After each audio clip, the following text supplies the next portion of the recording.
Hello and welcome to another episode of Geek Lunch Meat. I'm your host Chris, as usual, and in this episode I will be reviewing the eagerly awaited Stranger Things Season 4 Volume 2. Now, unfortunately, after dodging it for 2.5 years, I finally caught COVID last week, which hit me for 6 a bit, so I apologise. There'll probably be even more random edits in this episode than usual, as I probably cut out all of the coughing and spluttering. But thank you for bearing with me. Don't forget, if you like what you see, please give us a thumbs up and subscribe to the channel if you haven't already. It'll help us out a great deal. And I already reviewed Volume 1 of Season 4. If you've not seen that video, you can check that out. But luckily, we didn't have to wait too long for the 2-episode Volume 2, which clocks in almost 4 hours of Stranger Things fun. So let's get right into it. So where have things been left off at the end of Volume 1? 11 was in a compound under the desert with Dr. Brenner, who was trying to help her regain her powers. We had Mike, Jonathan, Will and Argyle racing to her aid in Argyle's stoner pizza delivery van. Then back in Hawkins, the Hellfire Club, Dustin, Lucas, Max, Nancy, Robin, Steve, Erica and newcomer Eddie. They were all trying to protect Max from Vecna, and they had discovered that wherever Vecna had claimed one of his victims, he was creating a portal to the Upside Down. And then, of course, over in Russia, we had Joyce, Hopper and Murray, where Joyce and Murray had just rescued Hopper from a demogorgon in a Russian gulag. And at the very end, we discovered that 11 regained her memories and realised that Vecna was in fact Henry Creel, who was #1 in the experiments in the lab. And of course, Kate Bush was running back up that hill to the #1 spot in the charts. So on to Season 4, Volume 2. So yeah, we get 2 episodes, clocking in at just under 4 hours.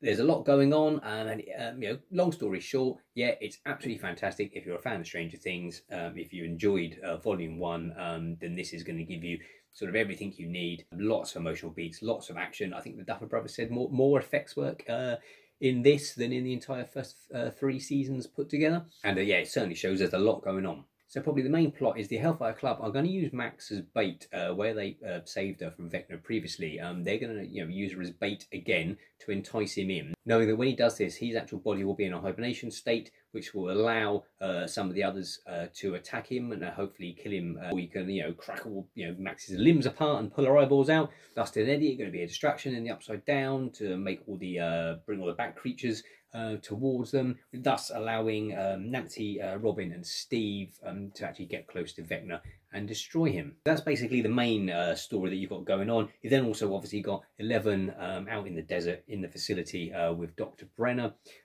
He again shows his true colours. He's not not the world's greatest guy. After all, he's been experimenting on children for years, and we've obviously got Joyce, Hopper and Murray stuck in Russia trying to escape from from this Russian gulag.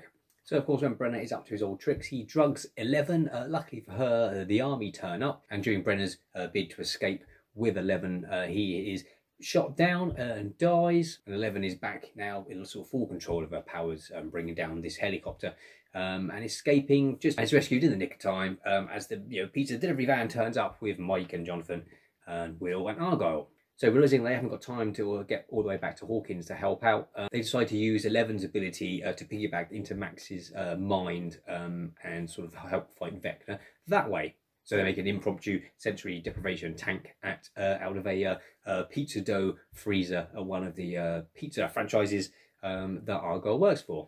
This is where the show really comes together, and you've got all these different groups all now working together to try and kill Vecna and save Max. And it all works great.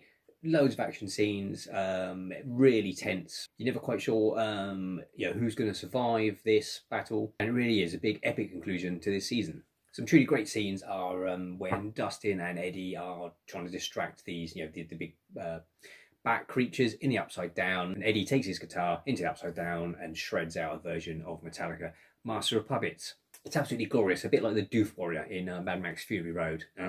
Always great to see. Another great scene is Murray flame-throwing demogorgons in Russia, and Hopper going one-on-one, wielding a sword against this this blistered and charred demogorgon, and lopping his head off. Absolutely fantastic stuff.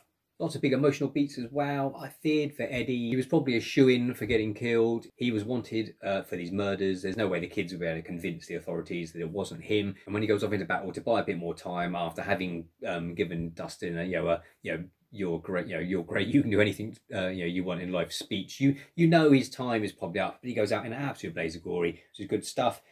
Max, for a second I thought they had actually killed her off. No, she ends up in this coma, having had her limbs twisted by Vecna, and her eyeballs almost sucked out of her head, so she had lost her sight. Only intervention by 11 saves her. Presumably we'll see her come out of this coma in the final season. And hopefully we'll go to see 11 dealing with the fact that it was her that opened the gate to the Upside Down in the first place, and turned Henry into Vecna. It's not a sort of new idea of the villain actually sort of being created in part by the hero. So yeah, it'll be interesting to see where they go with that in the final season. Some slight nitpicks I had. Maybe 4 hours for the final 2 episodes. I think it probably could have been tightened. It doesn't feel like it drags exactly, but there is some stuff there that I feel could have been tightened up quite a bit. And the way that all the different storylines then all came together didn't quite gel for me, particularly with Joyce and Hopper and Murray in Russia. Their story didn't seem to affect what was going on sort of back in Hawkins. They acknowledged that there's it's a hive mind, and I thought that then with what they were doing with the sort of swirling particles that are trapped in this thing in Russia, in the lab in Russia, I thought they were going to do something with them that was going to help out back in Hawkins. That doesn't really happen, and you've got a bit like in volume 1 of this season, Mike, Jonathan, Will, and Argyle, they're sort of a little bit underwritten. They haven't got a lot to do, and then in this, once they've put 11 into the sort of sensory deprivation tank, they're mostly just standing around watching. There's not a lot they can do to help with that battle. That would be my only real minor gripes, really. That, as I say, not all of the elements totally gel together in that finale.